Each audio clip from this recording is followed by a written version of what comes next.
What's up, YouTube? Let's have a look at the highlights of this week with Matilda. Please subscribe to my channel and do make sure you hit that notification bell so you never miss out on a koala thing.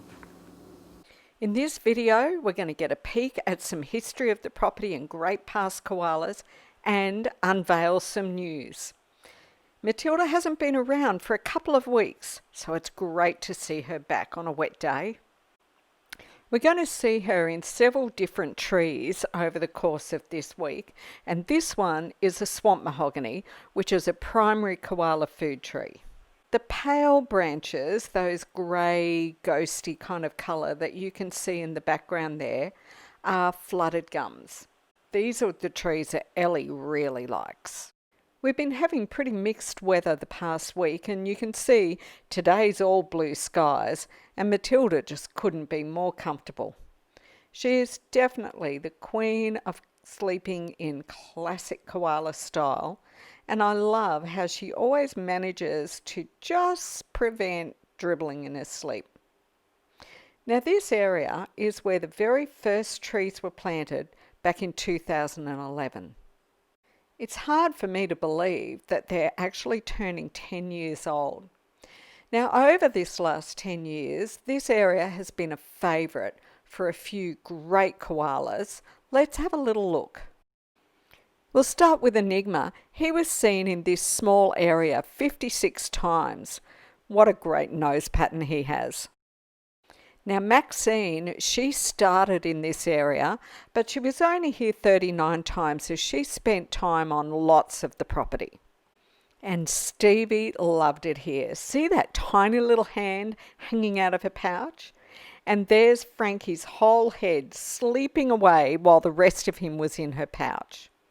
And Frankie actually spent all of his early juvenile time in this area on his own, 149 days, and it became known as Frankie's playground.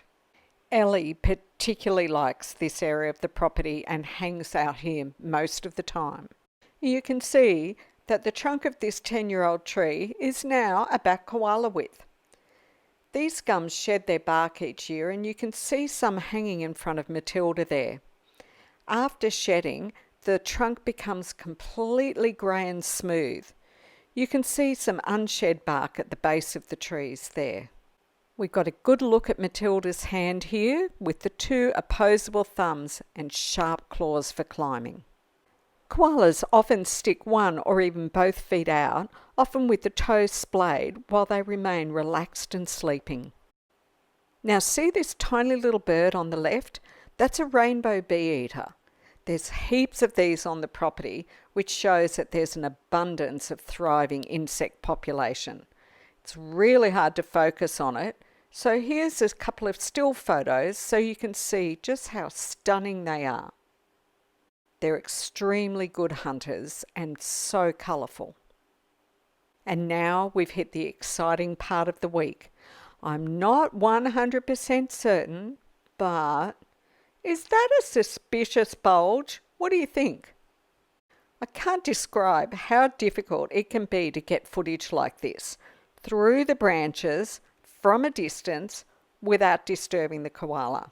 Now, call me obsessive, but if you watched right through to here, put obsessed in the comments below. Thanks for watching. Thanks for visiting Koala Gardens. Did you hit the like button?